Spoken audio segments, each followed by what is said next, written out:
경배들이 오직 주의 사랑에 매여서 오직 주의 사랑에 매여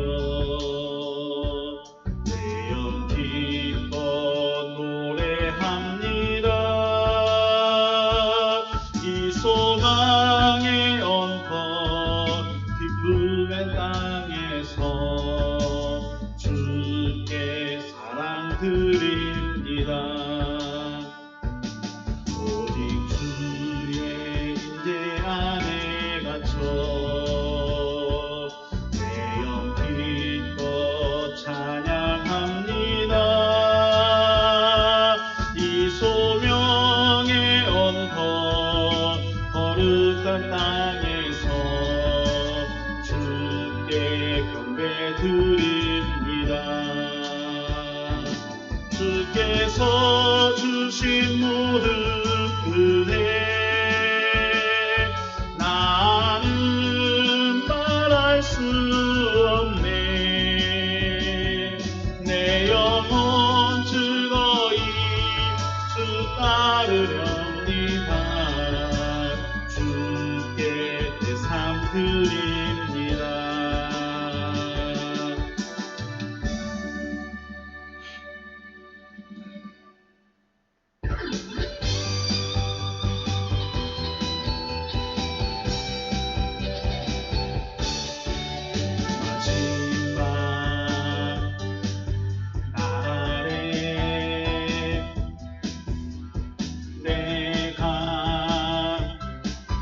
나의 영으로 모든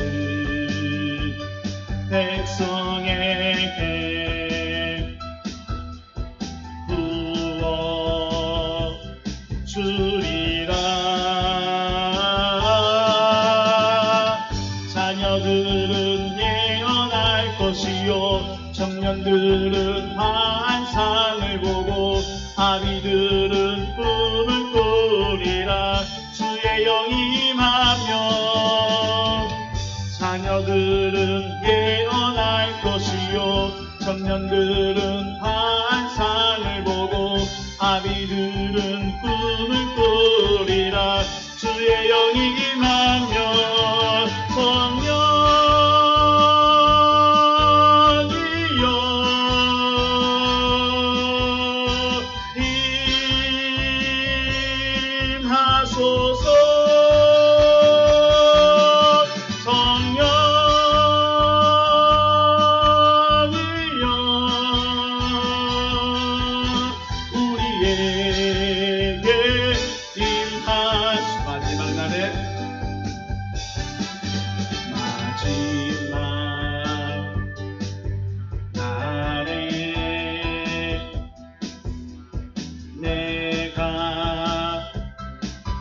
나의 영으로 모든 백성에게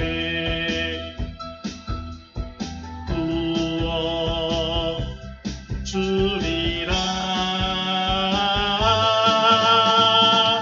자녀들은 예언할 것이요 청년들은 환상을 보고 아비들은 꿈을 꾸리라. 주의 영이 임하며 자녀들은 예언할 것이요 청년들은 환상을 보고 아비들은 꿈을 꾸리라. 주의 영이 임하며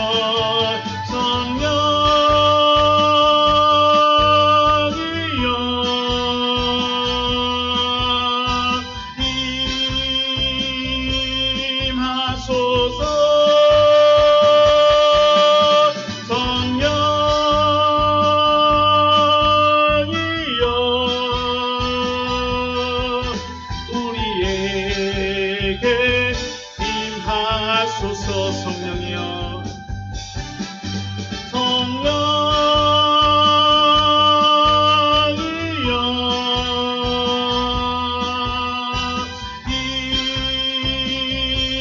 임하소서. 성령이여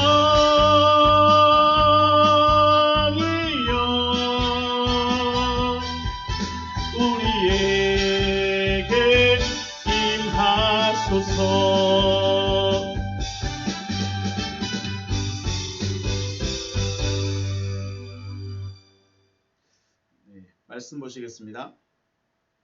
창세기 3장 1절입니다.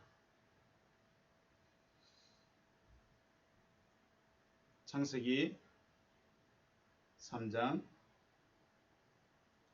1절 말씀 같이 보시겠습니다. 그런데 뱀은 여호와 하나님이 지으신 들짐승 중에 가장 간교하니라.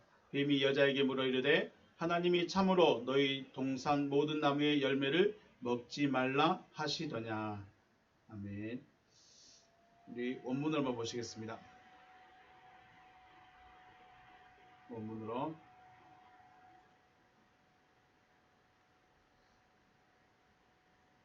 보이십니까? 베하나시 하야 아룸 미콜 하얏 하샤데 아셀 아사 에호바 엘로힘. 보이면 뱀 그리고 뱀이 베하나시 그리고 뱀이 하야 존재하였습니다.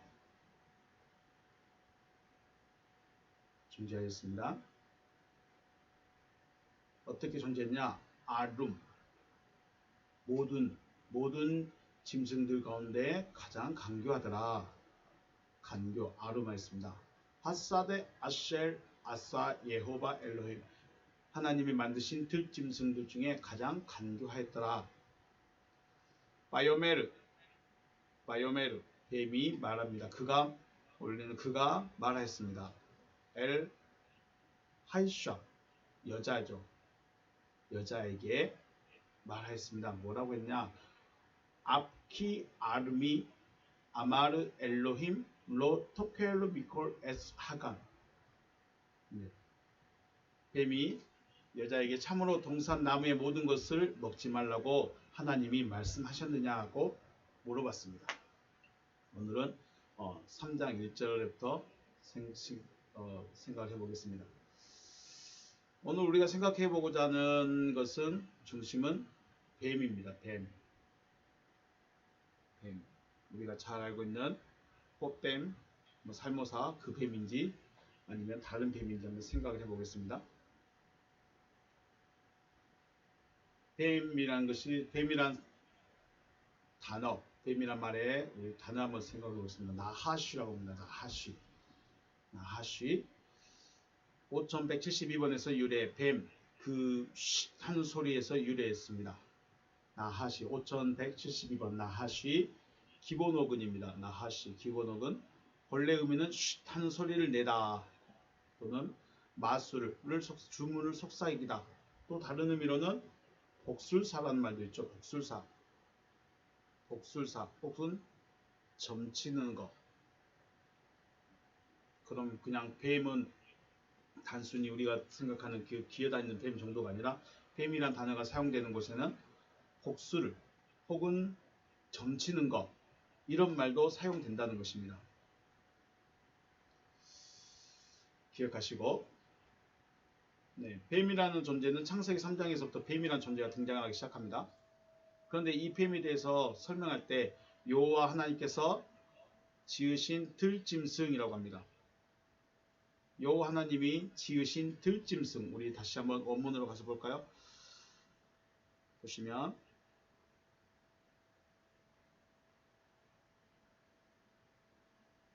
만들었다, 지으신 짐승이라고 되어 있는데 본문에는 아싸 되어 있습니다. 아싸 보이십니까? 아싸 예호바 엘로힘, 아싸 예호바 엘로힘, 하나님들이 만들었다. 여호와 하나님이 아싸하셨다. 기억하십시오. 하나님이 어쨌다고요? 아싸하셨습니다. 자, 지난 시간에 우리 아싸와 야차르, 빠라 이 세 가지 동사에 대해서 기억하십니까? 기억하셔야 됩니다. 네, 조금 짚고 넘어가겠습니다. 창세기 1장 25절, 그러니까 아싸했다는 것은 만들다 혹은 이렇게 만드는데 야차르도 만들다인데 아싸는 말씀으로 만들었습니다. 말씀으로 빛이 있으라 하시니 빛이 있었고, 그 다음에 궁창을 만드시고 뭐 바다를 이름하시고 이런 거 할 때 빛을 만드시고 이럴 때 아싸 하셨습니다. 야차르는 어디서 하죠? 야차르는 두 번 사용됐습니다. 어디서 사용됐습니까? 창세기 2장 7절에서 아담을 만드셨을 때 야차르 하셨습니다. 그리고 2장 19절에서 각종 흙으로 각종 들짐승을 지으셨다 할 때 야차르 하셨습니다. 기억하십니까? 자, 창세기 1장 25절 말씀에 하나님이 땅의 짐승들을 그 종류대로, 가축을 그 종류대로, 땅에 기는 모든 것을 그 종류대로 만드셨다. 여기에 보니까 아싸 되어 있습니다. 그렇죠? 만드셨다. 아싸 되었습니다. 아싸. 그러면 창세기 2장 19절에서는 여호와 하나님의 흙으로 각종 들짐승과 공중의 새를 지으셨습니다.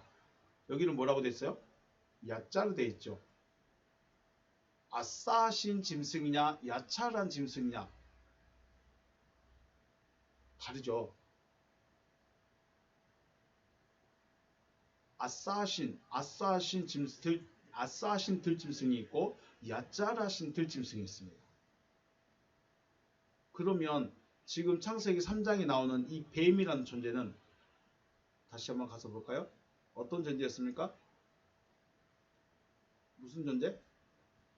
아싸하신 존재입니다. 아싸는 창세기 1장에서 기본적으로 사용하는 말입니다. 말씀으로 만들었다 할 때 아싸 하셨습니다.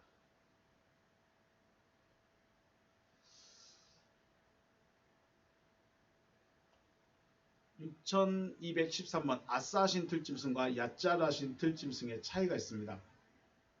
아싸하신 짐승들, 창세기 1장을 중심으로 된 아싸하신 짐승들은 하나님께서 만드셨지만 무엇으로 만드셨는지에 대한 말씀이 없습니다. 무엇으로 만들었는지에 대한 말씀이 없고, 야짜라신 짐승들, 야짜라신 들짐승은 흙이 재료입니다. 그렇죠? 창세기 2장 19절에서 흙으로 각종 들짐승과 공중의 새를 지으셨다라고 하셨습니다. 아싸하셨느냐 야차하셨느냐, 똑같은 만드는 것은 똑같다고 번역되어 있지만 하나님이 말씀으로 만들어진 존재가 있고 흙으로 직접 비우신 존재가 있습니다.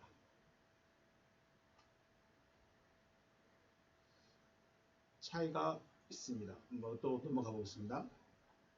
자, 뱀은 아싸하신 존재들이죠. 아싸하신 들짐승. 그러니까 쉽게 말해서 말씀으로 있으라 하시니까 있어진 짐승이 뱀입니다. 뱀은 아싸하신 것 때문에. 그래서 우리가 들짐승은 우리가 일반적으로 생각하는 사자나 들개나 개, 늑대 이런 짐승이 아닌 하나님이 섬기지 않는 가나안의 원주민이나 이방인, 즉 사람이라고 했습니다. 우리가 지난번에 또 말씀나왔죠. 들짐승이 누구냐? 들짐승이란 존재가 누구냐 할 때 들짐승은 개, 사자, 호랑이, 코끼리가 아니라 사람이었죠. 사람이었습니다. 어떤 사람? 하나님을 믿지 않는, 하나님을 섬기지 않는 그런 사람들을 들짐승이라고 했습니다. 그러면 들짐승이 사람인데 그럼 뱀이 이렇게 뱀 중에 이렇게 쉬쉬 소리 내면서 꼬불꼬불하게 생긴 사람이 있을까요? 사람들 중에 우리가 생각하는 그런 뱀처럼 다리도 없이 배로만 기어다니는 그런 사람이 있겠느냐? 없다는 것이죠. 그래서 뱀에 대해서 좀 더 살펴보아야 할 필요성이 있습니다. 나하시라고 되어 있는 이 뱀은 또 다른 말로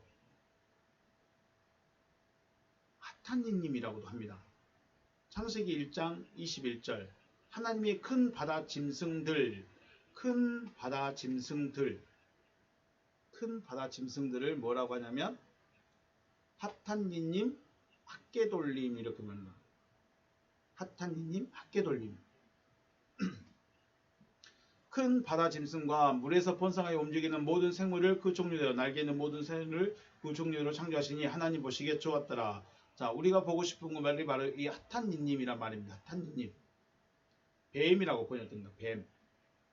단어를 보니까 기본형은 탄닌이라고 되어 있습니다. 탄닌. 육상이나 해상의 괴물, 즉 바다뱀 또는 용, 바다괴물, 뱀 이렇게 사용되고 있습니다. 그런데 이 탄닌이라는 말이 창세기 출애굽기 7장에서 모세와 바로가 만났을 때 모세가 아론의 지팡이를 던졌을 때 지팡이가 뭐가 됐죠? 뱀이 됐죠. 그때 사용되는 말이 바로 이 탄닌이란 말입니다. 우리는 물고기로 번역하고 있지만 원래는 의미는 뱀입니다. 뱀. 또 엽기서에서는 용이라고도 합니다. 엽기서에는 용. 용이나 시랑. 시랑이 그 들깨 같은 그런 그 객과 종류들이죠. 시랑. 시편에서는 용들. 시편에서는 용들. 그리고 또는 뱀들이라고도 번역을 하고 있고 이사야서에서는 꼬불꼬불한 리워야단. 좀 더 말하면 리브야탄이라고 말합니다. 리브야탄이라고 하는데 일단 이사야서에서는 리워야단이라고 되어 있습니다. 에스겔에서는 악어라고도 번역을 합니다. 그런데 여기 보시면 출애굽기나 욥기나 시편이나 이사야나 에스겔 보면 좀 뭐랄까요? 가까이 하고 싶지 않은 그런 생물들이죠. 뱀, 용, 시랑 또는 용들, 뱀들, 악어 가까이 하고 싶지 않습니다. 그런데 물고기라고 해놓으면 어떻게 될까요? 물고기라고 해놓으면 친근감이 간가요? 자, 물론 뱀을 쉽게 손으로 잡는 사람들도 있지만 저 같은 경우는 질색을 합니다. 그런데 물고기는 회를 떠서 먹을 정도로 전혀 거리낌이 없습니다. 처음부터 창세기 1장 21절부터 이 뱀이라는 존재를 물고기라고 표현을 해버리니까 우리 뱀이라는 존재에 대해서 아니 우리가 생각하는 이런 꼬불꼬불한 저 땅에 기어다니는 그런 꼬불꼬불한 뱀이 아니라 좀 영적인 존재에 대해서 좀 많이 둔해져 버렸습니다. 처음부터 뱀이다, 용이다 라고 말을 했어야 되는데 물고기라고 번역을 해버렸으니까 물고기 혹은 바다의 짐승들이라고 번역을 해버리니까 우리가 원수에 대해서 많이 무뎌져 버리지 않았나 하는 생각을 해봅니다.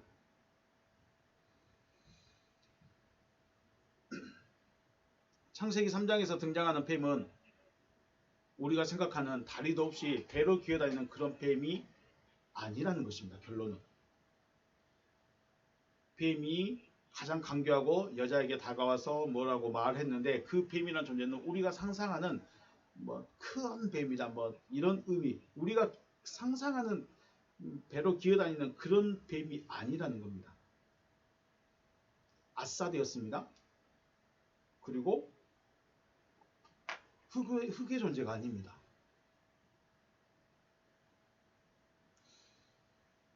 창세기 1장 21절과 25절 그리고 출애굽기나 욥기 시편 이사야 말씀 종합적으로 생각해 본다면 하와에게 다가온 이 뱀이라는 존재는 원래 어디 있어야 되는가요? 1장 21절 말씀 보니까 물에 있어야 돼요. 물. 다시 볼까요? 물이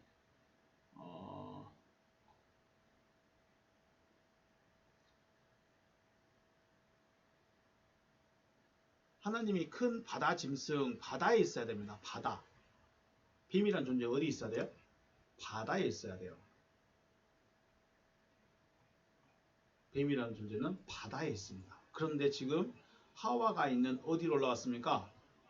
땅으로 올라와 있죠. 뱀이 바다에 있어야 되는데 땅으로 올라와 있습니다. 물에 있어야 하는 존재가 땅으로 올라왔습니다.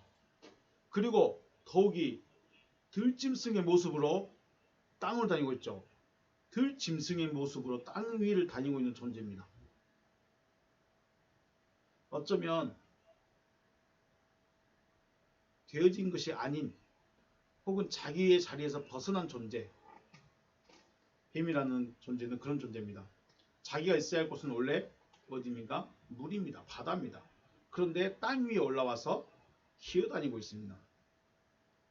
그것도 들짐승의 모습으로.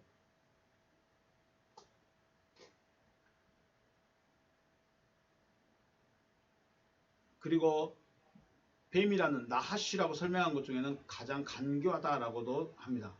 간교하다. 아름이라고 했었습니다. 아름. 보면 간사하다, 교활하다, 혹은 영리하다라고도 표현을 합니다. 그래서 이걸 어떻게 사용하느냐에 따라서 간사하거나 교활한 사람, 혹은 영리한 사람이라고 표현하게 됩니다. 우리 주님께서 말씀하실 때 뱀처럼 지혜롭다 그렇게 말씀하시죠. 그럼 그 지혜를 좋은 의미로 사용됐을 때는 지혜가 됩니다. 그런데 나쁜 의미로 나쁘게 사용하면 교활하고 영악한 존재가 되는 거죠. 뱀은 어떻게 사용되는가요? 그 지혜를 잘못 사용했다는 것이죠. 나쁜 의미로 사용하고 있는 말이지만 뱀은 단순한 들짐승이 아니라 지적이며 예리하고 관찰력 있는 지능적인 존재라는 겁니다. 뱀이 와서, 혹은 상상하십니까? 여러분 소가 와서, 아니면 여러분 개가 와서 진짜 하나님이 계신데? 하고 물어볼까요? 저기 산에 겨울잠 자고 있는 뱀이 깨어나서 하나님이 계신데? 하고 물어볼까요? 그랬으면 진짜 물어봤어야죠. 그들은 본능에 의해서 살아가는 존재들, 네페시 하야에 네페시 하야가 아니겠죠? 그런 존재들인데, 이 뱀은, 창세기 3장 1절에 나오는 이 뱀은 지적인, 지능적인 존재라는 것입니다. 하탄니님, 뱀이라고 표현된 하탄니님은 아담보다 먼저 만들어지죠. 다섯째 날에 창조되진 존재로서 아담 혹은 하와보다 먼저 창조됐습니다. 그렇기 때문에 하나님께서 아담을 향한 계획을 아담보다 더 잘 알 수 있었다는 것이죠. 먼저 만들어졌으니까 먼저 알 수 있다는 것입니다. 물론 하나님이 말하지 않았을 수도 있지만 그 계획과 그 목적이 무엇인지를 더 알 수 있다는 것이죠. 그래서 심심해서 아니면 할 일이 없어서 아담과 하와에게 다가온 것이 아니라는 것이네요. 그러면 여기서 생각할 때 뱀이라고 말하는 그 존재는 처음부터 자신이 무엇을 해야 하는지 아는 존재죠. 지능적인 존재이기 때문에 자신이 무엇을 해야 되는지 알아요. 무엇을 해야 되는 존재예요? 미혹이라는 걸 해야 되는 존재예요. 하나님의 아들을, 하나님의 백성을, 하나님의 사람을 넘어뜨려야 되는 책무를 가지고 있는 존재인 거예요. 아주 일을 재밌겠죠. 앞에서 살펴봤듯이 나하시, 우리가 말하는 뱀이라고 번역된 나하시는 점치다 혹은 예지하다 혹은 그런 뜻도 있었죠. 창세기 44장 5절에 이것은 내 주인이 가지고 놀며 늘 점치는 데 쓰는 것이 아니냐, 너희가 이같이 악하도다. 이게 어디에 나오냐 말이면 그 야곱의 형들이 처음 왔을 때 그 곡식 자루에다가 요셉의 은잔을 넣어가지고 보냈죠. 베냐민의 자루에 은잔을 넣어서 보냈습니다.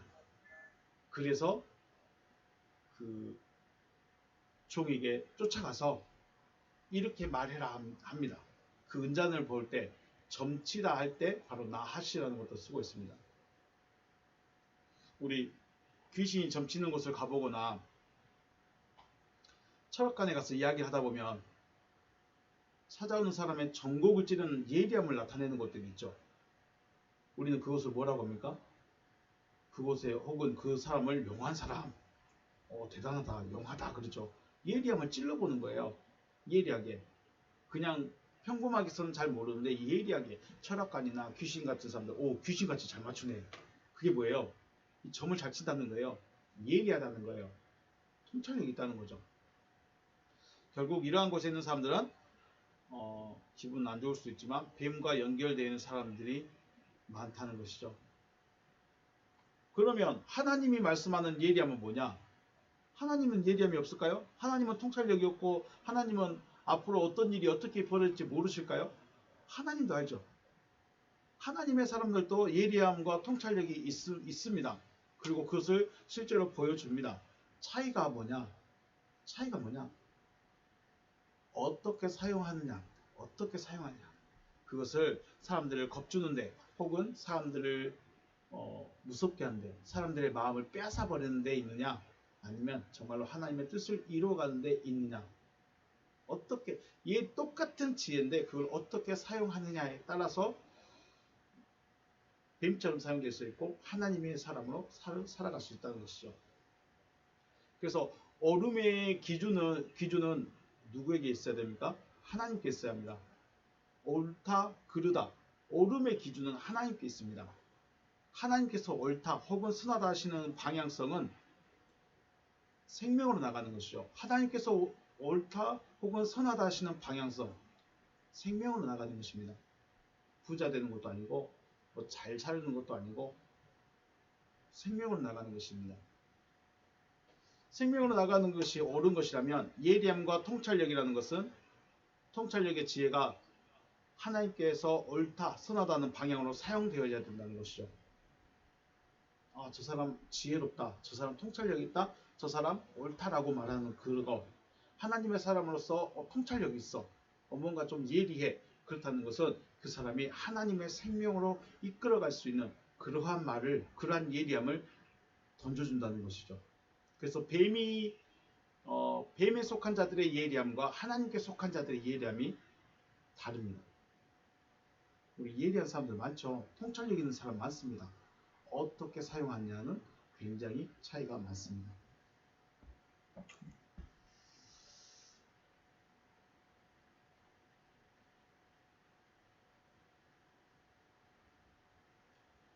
우리 찬양 한 곡 하고 하시죠. 찬양할 동안에 다시 한번 접속해 주시기 바라겠습니다.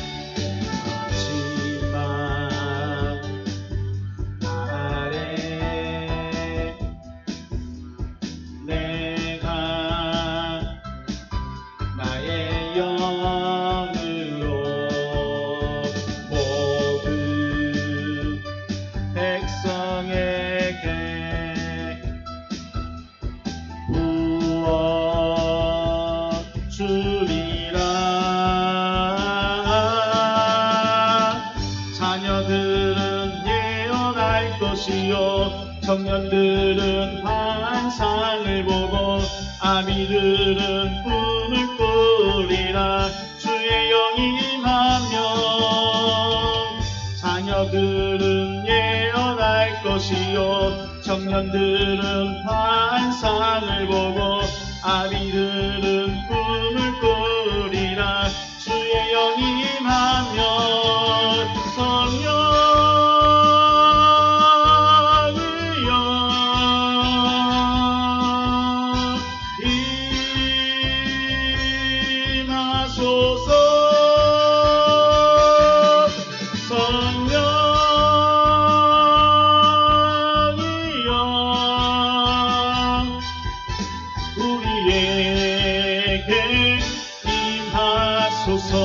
마지막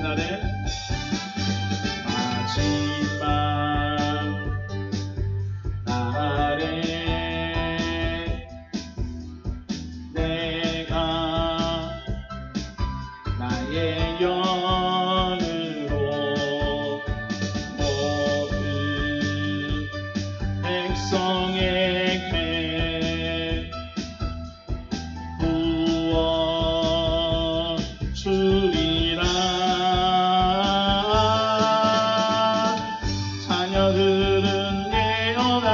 것이요 청년들은 환상을 보고 아비들은 꿈을 꾸리라. 주의 영이 임하면 자녀들은 내어날 것이요 청년들은 환상을 보고 아비들은 꿈을 꾸리라. 주의 영이 임하면 성령이여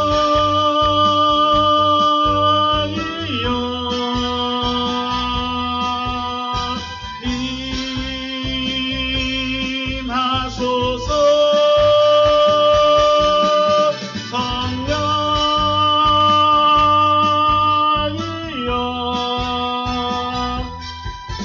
우리에게 임하소서. 성령이여 성령이여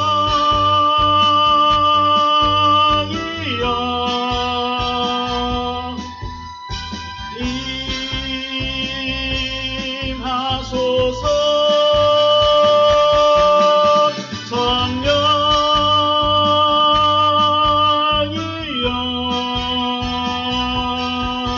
우리에게 임하소서.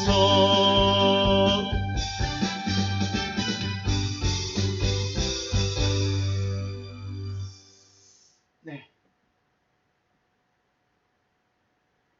그 예리함을, 그 관찰력을 어떻게 사용할 것인가. 민수기 말씀 보면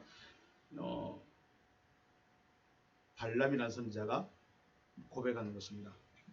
야곱을 해할 점술이 없다. 점술이 없고 할 때 로나하시, 점술이 없다. 이스라엘 향해 해야 할 복술이 없다. 로베 캐쌈이라고 하면 로베 캐쌈, 복술. 물론 다른 말로 복술이란 말에 캐쌈이라는 말도 있긴 합니다. 그런데 보통 점술, 나하시, 베임이라고만 사용하지 않고 나하시도 점술로도 사용하고 있다고 지금 보여주고 있습니다. 하나님을 이길 수 있는 것은 어떤 것도 없습니다. 나하시는 남성 명사입니다. 남성 명사이고 여성 명사로 됐을 때는 네호셰트라고 합니다. 네호셰트. 여성 명사는 네호셰트. 네호셰트는 구리, 우리 동 있죠, 동. 뱀과 동 무슨 관계가 있을까요? 뱀과 동 무슨 연관성이 있는데 남성은 뱀이고 여성은 구리가 될까요? 이게 반짝반짝하다는 그런 의미로, 지혜롭다 그런 의미로 많이 사용하고 있습니다. 그런데 이 남성과 여성이 하나로 모이면 어떻게 될까요? 우리 남자와 여자가 하나 되는 것 이해하시죠? 마찬가지로 뱀도 남자와 여자가 하나가 됐습니다. 한번 볼까요? 민수기 21장 7절에서 백성이 모세에게 이르러 말하되 우리가 여호와와 당신을 향하여 원망함으로 범죄하였사오니 여호와께 기도하여 이 뱀들을 우리에게서 떠나게 하소서. 모세가 백성을 위하여 기도하며 여호와께서 모세에게 이르시되 불뱀을 만들어 장대 위에 매달아라. 물린 자마다 그것을 보면 살리라. 모세가 놋뱀을 만들었습니다. 놋뱀을 만들어 네호셰트, 나하시는 남성 명사, 네호셰트는 여성 명사였습니다. 그러면 이 둘이 같이 있으니까 하나가 된 겁니다. 뱀과 남자와 여자가 하나가 되었습니다. 장대 위에 단이 뱀에게 물린 자가 놋뱀을 쳐다본 즉 모두 어찌하더라? 살더라. 모두 살더라. 이게 무슨 의미일까요? 왜 놋뱀을 쳐다보는데 살까요? 아주 중요합니다. 자, 잘 생각하시기 바라겠습니다. 하나님을 향하여 원망하다가 뭐에 물렸습니까? 뱀에게 물렸습니다.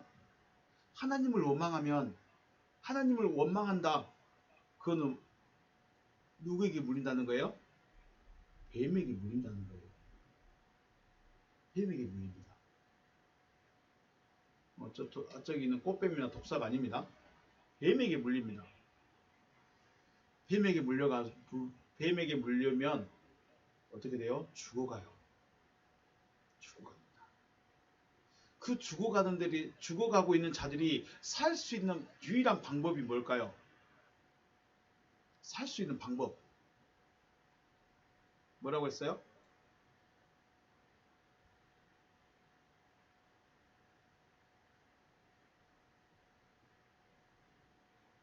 여호와께 기도하여 이 뱀들이 우리에게 떠나게 하소서 하고 모세에게 찾아와서 기도해 주니까 하나님이 노뱀을 만들어서 매달아라 라고 말하죠.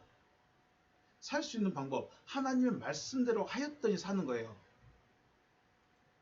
그래서 중요한 것은 지금 내가 살았는지 죽었는지, 내가 뱀에게 물렸는지 안 물렸는지 알아야 될까요? 몰라야 될까요?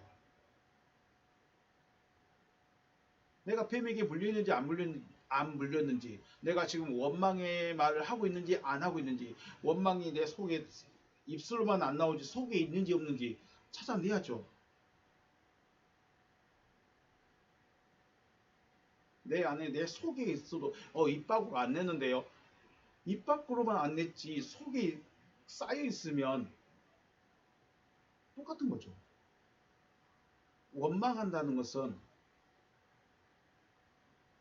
하나님을 믿지 않는 겁니다. 믿지 않는 거기 때문에 뱀에게 물려 있는 겁니다. 뱀에게 물려 있기 때문에 죽습니다. 그래서 살려달라고 기도하는 거죠. 그래서 하나님의 방법은 노뱀을 만들어서 장대에 달고 그것을 쳐다보기만 하면 돼. 쉽습니까? 안 쉽습니까? 살아났어요. 노뱀을 쳐다본 자마다,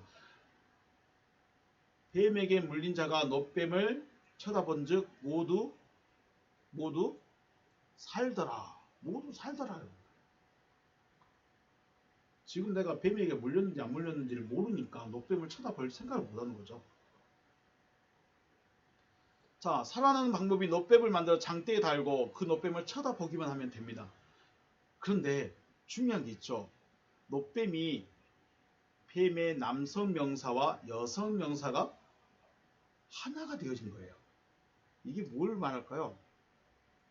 이게 뭘 말하는데 왜 남성 명사와 여성 명사를 하나로 딱 묶어서 장기에다 높이 들어버렸을까요?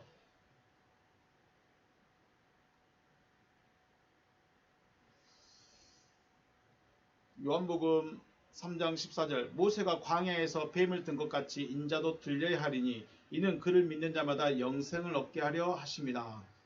모세가 광야에서 뱀을 든 것 같이 인자도 들려야 하리니, 들려야 한답니다. 이는 그를 믿는 자마다 영생을 얻게 하려 하십니다. 그를 믿는 자, 그를 믿는 자, 십자가에 달린 그를 믿는 것과 뱀이 매달려 있는 것과 내가 사는 것과 무슨 연관성이 있을까요? 찾아내야 되겠죠. 이 퍼즐을 맞춰야 됩니다. 노뱀, 남성 명사와 여성 명사가 하나 되어서 장대 위에 달린 것과 예수께서 십자가에 달리신 것과 내가 그걸 쳐다봄으로 살아나는 것과 퍼즐이 맞춰져야 돼요. 찾아보겠습니다. 갈라디아서 3장 13절 그리스도께서 우리를 위하여 저주를 받은 바 되사 율법의 저주에서 우리를 속량하셨으니 기록된 바 나무에 달린 자마다 저주 아래에 있는 자라. 나무에 달린 자는 어디 뭐 아래에 있어요? 저주 아래에 있습니다. 저주 아래에 있기 때문에 나무에 달려서 어떻게 해야 될까요? 나무에 달려서 죽어서 저주를 없애버리는 겁니다. 결국 우리는 나무에 달려서 저주를 없애야 하는 거예요. 우리는. 그런데 왜 노뱀을 만들어서 장대에 달고 예수가 십자가에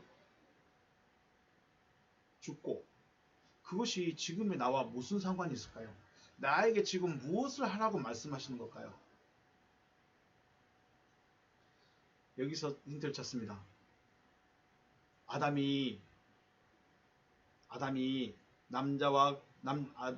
말하기를 남자가 그 부모를 떠나 그의 아내와 합하여 둘이 한 몸을 이룰지로다 하였습니다. 그렇죠? 기억하시죠? 자, 아내 될 자는 누구예요? 나죠. 나라는 존재는 이 육신 덩어리가 나가 있잖아. 이 육신을 지배하고 있는 생각이 결국은 납니다. 물론 육신도 나긴 납니다. 육신도 나긴 난데 이 육신은 말 그대로 먼지로 돌아갈 존재, 먼지로 돌아갈 거예요. 그런데 먼지로 돌아가기 전에 이 생각이라는 것이 뭐예요? 나라는 거예요. 우리가 말하는 이성이 나예요. 남편은요. 여러분의 남편은 그리스도시죠. 그런데 남편이 그리스도가 아니야. 누가 남편이에요?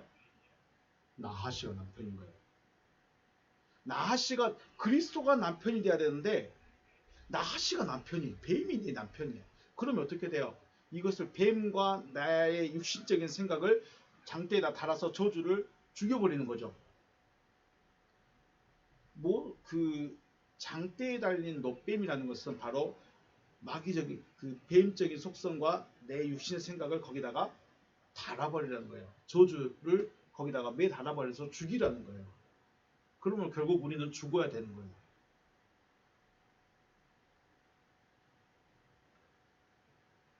노뱀, 남자는 뱀, 여자는 누구예요? 나라는 거예요. 뱀과 하나 되어 있는 나를 나무에 달아서 죽이라는 거예요. 그래야 산다는 거예요. 그것을 예표로 노뱀을 만들어서 장대에 달고 그것을 쳐다보기만 해. 그러면 산다는 거예요. 그럼 우리는 예수만 쳐다보고만 있으면 살까요?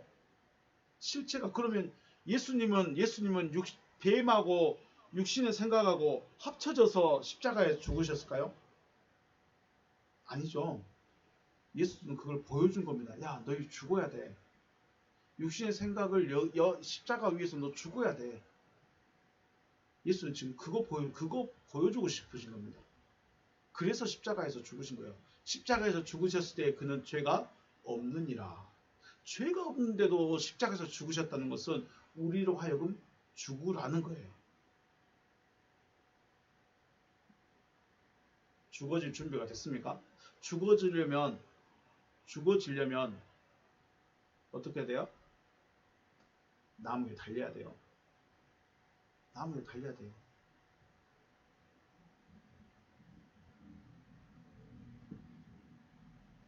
뱀과 연합되어있는 나가 죽어져야 하는 것을 예수님의 십자가의 사건으로 우리에게 말씀하시는 것입니다. 예수는 십자가에 달려있지만 죄는 없다.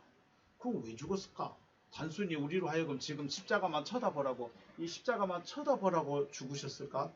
아니요. 나에게 너 저기 올라가서 죽어야 돼. 그래야 네가 살아. 왜요? 그 뱀의 속성과 육신의 속성이 하나 되어졌다면 여기 위에서 죽이라고요. 여기서 안 죽으면요. 그냥 죽은 거예요. 그냥 죽어 있는 거예요. 자체가 죽어 있는 거죠. 뱀이 물려서 뱀과 하나 되어서 자체가 죽어 있는 거예요. 그래서 나하시와 네호셔트, 노뱀 하나가 되어진 것을 십자가에서 죽여야 된다라고 말하고 있습니다. 또 솔로몬이 성전을 짓는데 바다를 만듭니다. 성전을 짓는데 열왕기상 말씀 보면 또 바다를 부어 만들었습니다. 하양 바다를 부어서 만들었습니다. 그런데 뭘로 만들었을까요? 그 직경이 10규빗이요 그 모양이 둥글며 그 높이는 5규빗이요 주위는 30규빗 줄을 두를만 하더라. 바다가 어디 있는지 알아야죠. 바다가 무엇인지 알아야죠. 창세기 1장 10절에서 모인 물, 하늘 아래에 모인 물을 뭐라고 그래요? 야밈이라고 합니다. 야밈, 바다들. 이 바다에 뭐가 있었죠? 창세기 1장 21절에서 큰 물고기, 우리는 핫탄니님 학계돌림. 핫탄니님이 뭐였죠? 핫탄니님 뱀이었죠. 뱀. 자, 성전이라는 곳에 바다를 만들었다는 것은 뱀이 함께 할 수 있는, 뱀이 함께 동거하도록 만들어 버렸어요. 솔로몬 성전에 뭐가 있어요? 바다가 있어요. 바다 있으면 될까요? 안 될까요? 바다가 있으면 안 돼요.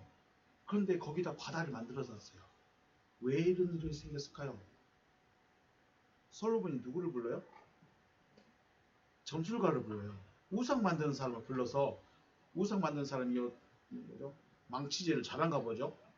철을 잘 녹여서 이렇게 탁탁탁 잘 만든가 보죠. 그래서 불렀어요. 그러다 보니까 바다를 만들었어요.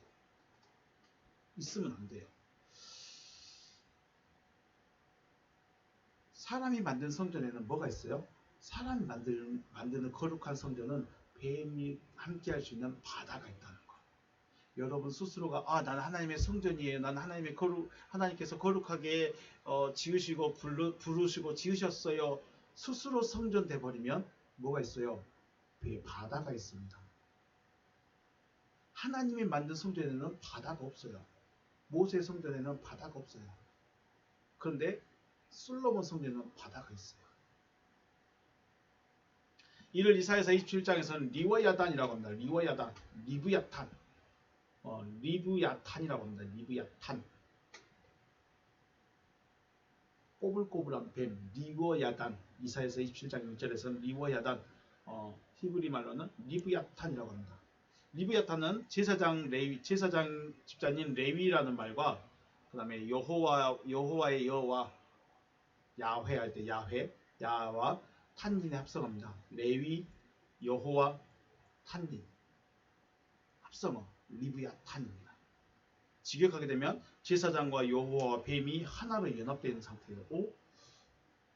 제사장, 여호와, 뱀 하나로 하나 합쳐져 있는 상태, 연합되어 있는 상태. 우리 삼위일체라고 그러죠. 삼위일체, 성부, 성자, 성령, 삼위일체처럼 리브야탄이라는 말 자체는 제사장과 여호와와 뱀이 하나 되어 있는 상태예요. 그런데 우리가 생각할 때 여호와와 뱀이 함께 할 수 있을까요? 없을까요? 함께 하면 될까요? 안 될까요? 안 되는 거예요. 그럼 이 리브야탄은 뭘까요?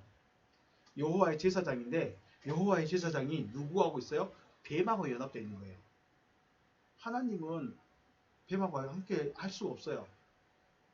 아니, 뱀이 같이 못 있죠. 그런데 제사장이 뱀하고 함께 할 수 있습니다. 여호와의 제사장이 뱀과 연합되어 있는 존재, 그를 뭐라 그래요? 리브야탄이라고 합니다. 리브야탄. 이 뱀이란 존재, 영이라고 하는 이 존재를 한번 보겠습니다. 하늘에 전쟁이 있으니 미가엘과 그의 사자들이 영과 더불어 싸울세. 영과 그의 사자들도 싸우나 이기지 못하여 다시 하늘에서 그들이 있을 곳을 얻지 못한지라. 큰 용이 내쫓기니 옛뱀, 마귀라고도 하고 사탄이라고도 하며 온 천하를 꿰는 자라. 누구라고요? 옛뱀입니다. 마귀라고도 하고 사탄이라고도 하며 온 천하를 꿰는 자라. 그가 땅으로 내쫓기니 그의 사자들도 그와 함께 내쫓기니라. 하늘에서 전쟁이 있습니다. 하늘에서 전쟁이 있었습니다. 그랬죠? 기억하십시오. 하늘에 전쟁이 있어요. 하늘에. 어디 전쟁이 있다고요? 하늘에 전쟁이 있습니다. 자, 연기시록 20장에서는 또 내가 봄에 천사가 무저기한 열쇠와 큰 쇠사슬을 그의 손에 가지고 하늘로부터 내려와서 용을 잡으니 옛 뱀이랍니다. 용을 잡으니 옛 뱀이요 마귀요 사탄이라. 잡아 천년을 결박하여 무저갱에 던져놓고 그 위에 분봉하여 천년이 쳐들어 다시는 만국을 미혹하지 못하게 했는데 후에는 반드시 잠깐 노일이라. 전쟁이 있습니다. 어디에서 있다고 하십니까? 전쟁이 어디에 있어요? 하늘. 전쟁은 어디서 있습니까? 하늘에서 있습니다. 그럼 하늘이 아니라면 전쟁이 있을까요? 없을까요? 전쟁은 어디에서 일어난다고요? 대한민국 땅 순천에서 일어나는 것이 아니라 하늘에서 있습니다. 그럼 저 위에 어디 가서 전쟁이 일어나고 있을까요? 자, 우리 한번 볼까요? 하늘이 어디냐? 우리 주님의 기도에서 나오죠. 하늘들 안에 계신 우리들의 아버지 할 때 그 하늘. 또 마태복음 12장 44절 더러운 귀신이 사람에게서 나갔을 때 물 없는 곳으로 다니며 쉬기를 구하되 쉴 곳을 얻지 못하고 이에 이르되 내가 나온 내 집으로 돌아가리라. 막 지금 귀신이 말하고 있는 거죠. 내가 나온 내 집으로 돌아가리라 하고 와보니 그 집이 비고 청소가 되고 수리가 되었거늘 이에 가서 저보다 악한 귀신 7을 데리고 들어가서 거하니 그 사람의 나중 형편이 전보다 더욱 심하게 되느니라. 이 악한 세대가 또한 이렇게 되리라. 무서운 말씀입니다. 귀신이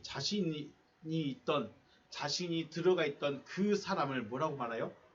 내가 나온 내 집이라고 말합니다. 사람이 뭐예요? 집인 거예요. 여기는 집이에요, 집.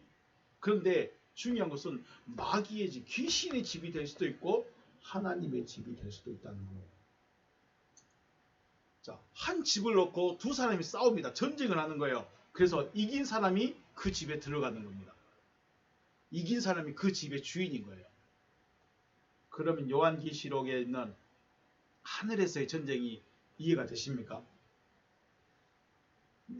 나라는 이 한 집을 놓고 마귀와 하나님이 전쟁을 하시는 겁니다. 그런데 마귀는 하나님을 절대 못 이겨. 무조건 못 이겨. 내가 말씀만 받아들이기만 하면 누가 싸우죠? 여기서 보니까 미가엘 천사장이죠. 전쟁에 능하신 미가엘 천사가 와서 우리가 싸워주면 무조건 이겨요. 그런데 내가 말씀을 안 받아들이면 못 이깁니다. 하나님이시지만 내가 말씀을 안 받아들이면 하나님도 어찌할 수 없다. 그러므로 요한계시록 12장에서는 말씀을 받아들인 자에 대한 이야기입니다. 자, 귀신이 자신이 있던 곳을 뭐라고 했어요? 자신이 있던 사람을 뭐라고 했어요? 자기 집이래요, 집. 그럼 여러분은 누구의 집일까요?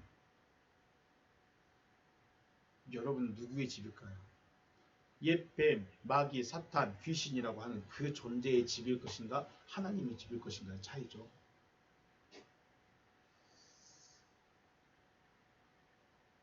자신의 집에서 쫓겨났습니다. 왜 쫓겨났을까요? 그러면 왜 귀신이 자기 집에 가만히 앉아있는데 갑자기 귀신이 툭 쫓겨났어요? 왜 쫓겨났을까요? 앞에 이 마태복음 말씀의 앞부분에 보시면 요나의 복음을 들은 니느웨 성 사람들을 이야기합니다. 니느웨 성.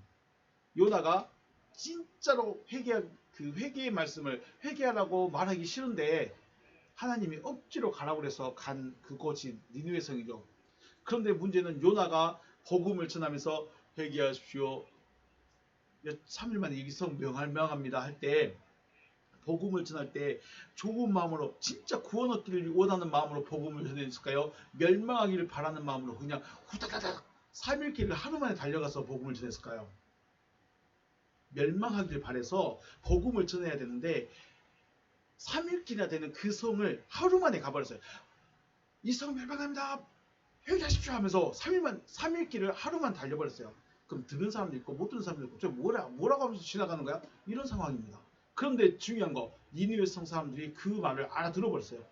알아듣고 왕부터 시작해서 모든 사람들이 금식하고 제에 앉아서 회개를 해버립니다. 그럼 하나님이 보실 때 주님이 보실 때 회개하지 않는 이스라엘이 낫겠습니까? 회개한 니느웨 성이 낫겠습니까? 귀신이 왜 나갔을까요? 하나님의 말씀, 주님의 말씀을 받아들이게 되면 귀신이 나갈 수밖에 없어요. 주인이 바뀌는 거예요. 자, 집이 선택권이 있어요. 집이라는 이곳이 선택권이 있어. 내가 어떤 주인을 영접할 것인지 선택권이 있다면 여러분은 누구를 주인으로 선택할까요? 하나님이 내 주인으로 오기를 원하십니까? 마귀가 내 주인으로 오기를 원하십니까? 그런데 마귀는 절대 자기를 안 나타내요. 그러니까 내 안에 있는 주인이 지금 누군지를 몰라. 그래서 그냥 있고 싶어. 그냥 이 상태로 그냥 이대로 있고 싶어. 왜? 내 주인이 지금 나를 정복하고 나를 다스리고 있는 주인이 누군지를 모르니까. 내 안에 살고 있는 자가 누군지를 모르니까 그냥 편안하니까. 됐어. 그래서 하나님의 말씀이 안 들립니다. 왜 니느웨에서 그 회개하기를 원했던 그 니느웨에서 요나는 듣든지 말든지 제발 안 듣길 바라고 3일길을 하루 만에 달려가서 복음 전했는데 사람들이 들었어요. 그리고 회개했어요. 그래서 다 살았어요. 남방 여왕에 대한 믿음. 솔로몬의 지혜를 보고 싶어서 남방에서 여자가 찾아왔어요. 여왕이. 오히려 자기 사람들은 그랬대 하고 끝냈을 솔로몬 왕의 그 판단, 그 지혜를 남방 여왕은 사모했어요. 그게 믿음이라는 거예요. 주님의 말씀, 하나님의 말씀을 듣게 되면 듣는 자 안에서 전쟁이 일어나게 됩니다. 내가 들었던, 내가 믿었던 것이 이게 아닌데? 하나님의 말씀이 이렇게 말하네? 하면서 전쟁이 일어나게 됩니다. 전쟁이 안 일어난다는 것은 아직 하늘이 안 됐다는 거예요. 하늘에서 전쟁이 있으니 그랬죠. 아직 전쟁이 없다. 말씀 아직 안 받은 겁니다. 죄송하지만. 듣는 자가 주의 말씀을 생명이라 여기고 받아들이게 되면 귀신은 쫓겨날 수밖에 없는 거예요. 마태복음 12장에서 냉택 없이 갑자기 주인이 그 원래 자기 집이라고 여겼던 그 귀신이 갑자기 툭 튀어나갔겠습니까? 안 나갑니다. 군대 귀신 나가려고 해요? 안 나가려고요? 안 나가려고 그러죠. 안 나가려고 그래요. 군대 귀신도 자기 집이 필요해. 그래서 누구한테 들어가요? 돼지한테 들어가죠. 귀신도 자기 집이 필요해요. 안 나가려고 그래요. 그런데 말씀을 받아들이게 되면 쫓겨날 수밖에 없습니다. 왜요? 빛이 들어오니까 어둠이 물러가는 것처럼 그들은 나갈 수밖에 없어요. 말씀을 듣고 전쟁이 이겼지만 말씀을 간직하지 못하고 있다면 주인이 없는 상태입니다. 뭐하는 상태요? 앞에서 마태복음 12장에서 말했던 그 사람은 귀신이 쫓겨나가지고 주인이 바뀔 준비가 다 되었습니다. 청소되고 소재되고 다 됐습니다. 그런데 뭐가 없어요? 주인이 없어요. 왜요? 말씀을 간직하지 않고 있어요. 나에게 무엇라고 말씀하셨는지, 내 안에 어떤 말씀이 새겨졌는지 그 주인이 없어요. 그러니까 귀신이 다시 왔을 때 나 좋네 하면서 자기보다 더 악한 자 7을 때리고 오니까 형편이 더 안 좋아졌다는 거죠. 그런데 문제는 누가 그렇게 된다고 그랬어요? 이 세대가 그렇게 되리라. 왜요? 생각해 보십시오. 예수님이 와서 하나님의 복음을 전했어요. 그런데 복음을 들었는데 듣는 그 순간 저게 하나님 말씀이야? 하나님 말씀이야? 기적도 보여주네? 표적도 보여주네? 와!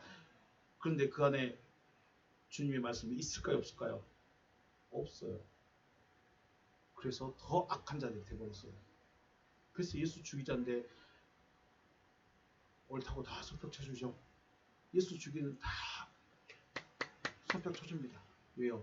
더 악해졌어요.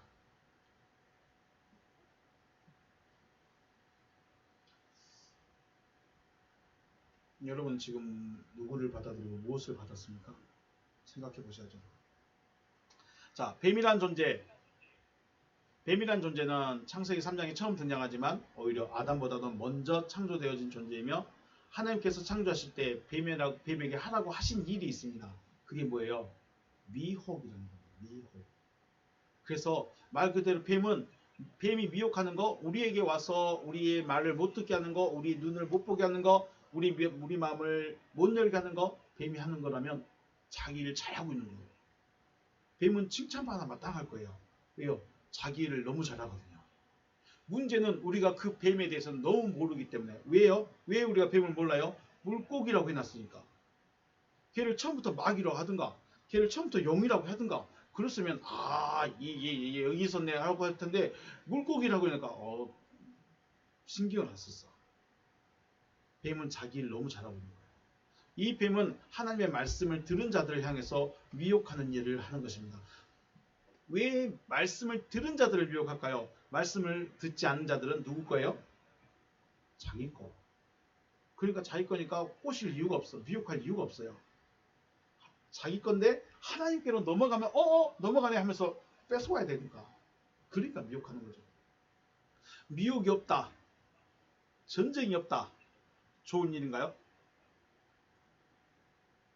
좋은 일은 아니죠.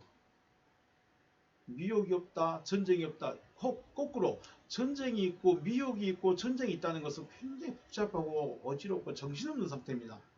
그런데 중요한 것은 전쟁이 없다면 그 주인이 누구라는 거예요? 마귀라는 거예요. 전쟁이 일어났다는 것은 내 주인이 바뀔 준비가 되고 있다는 거예요. 뱀이 누군지 알아야만이, 내가 지금 누구에게 속하여 있는가를 알아야만이 감당할 수 있는 일인 거죠.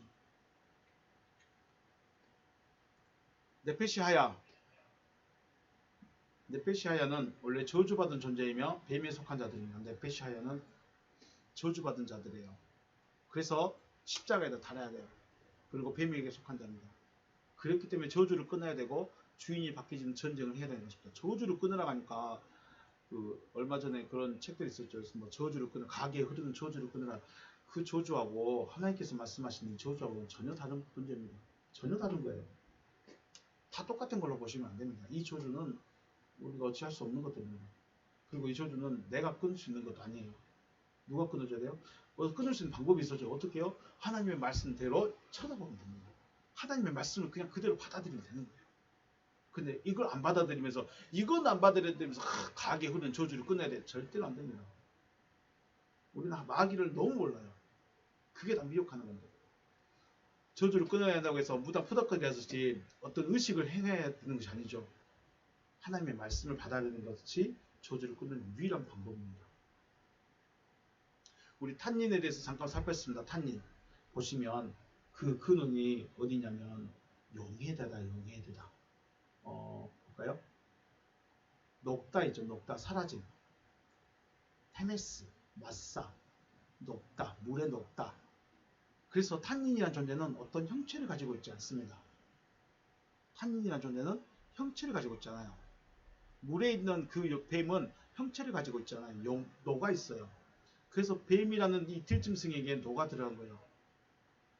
뱀이라는 들짐승에게 녹아 들어갔어요. 그래서 예수님이 바리새인들을 보고 뭐래요? 이 뱀들아, 독사의 새끼들아, 그렇게 말씀하시죠. 그게 뭐예요? 탄닌이 그들 안에 녹아 들어가지고 그들의 주인이 되어버리고, 그래서 뱀들이고 독사의 새끼들인 거예요.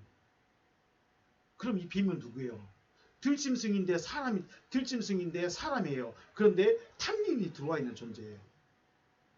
그래서 누구에게 다가왔어요? 말씀을 들어봤다 하는 하와에게 온 거예요.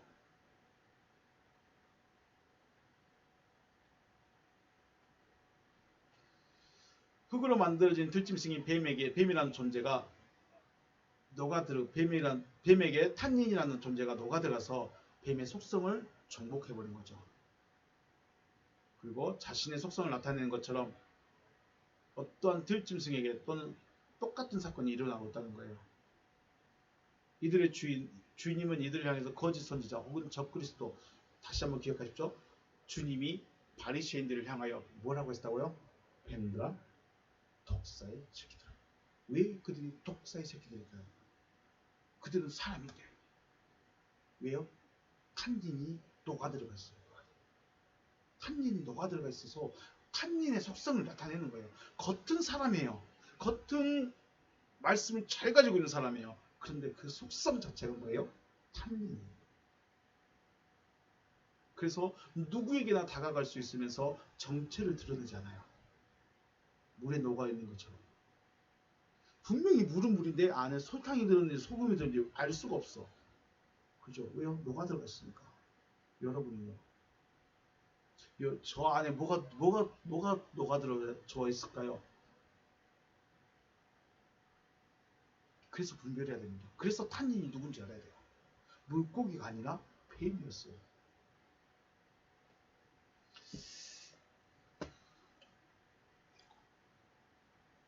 탄닌을 생각해 볼 수 있는 여러 가지가 되시고, 그래서 원수를 알아서 원수와 전쟁을 할 수 있는 여러분 되시길 주의 이름으로 축복합니다. 우리가 잠시 기도하시겠습니다. 기도하실 때